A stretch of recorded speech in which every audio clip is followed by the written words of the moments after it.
শরীফ ওসমান বিন হাদি। জন্ম নলছিটি, ঝালকাঠি, বাংলাদেশ। তার পিতা ছিলেন একজন মাদ্রাসার শিক্ষক।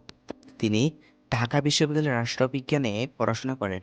পরে ইংরেজি শেখানোর কোচিংয়ে ও বেসরকারি বিশ্ববিদ্যালয়ে শিক্ষকতা করেন।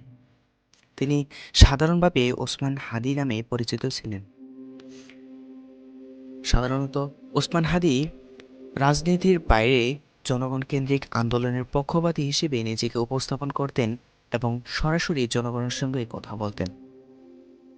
হাদি বাংলাদেশের রাজনৈতিক কর্মী ও আয়োজক সংগঠক হিসেবে আলোচিত হন, বিশেষ করে 2024 সালে যুব ছাত্র আন্দোলনের পর।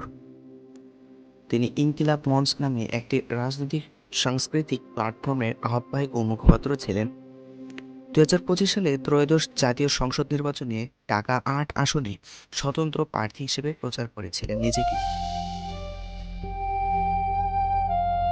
12 ডিসেম্বর 2025 ঢাকা শহরের বিজয়নগর এলাকায় রঙিন রিকশায় থাকা অবস্থায় দুর্বৃত্ত কর্তৃক গুলিবিদ্ধ হন তিনি। তাকে প্রথমে ঢাকা মেডিকেল কলেজ হাসপাতালে নেওয়া হয়েছিল। পরে অবস্থার অবনতি হলে সিঙ্গাপুর জেনারেল হাসপাতালে চিকিৎসার জন্য নেওয়া হয়। 6 দিন চিকিৎসাধীন থাকার পর 18 ডিসেম্বর 2025 সালে রাতে তিনি সিঙ্গাপুরে মৃত্যুবরণ করেন। ইন্না লিল্লাহি ওয়া ইন্না ইলাইহি রাজিউন।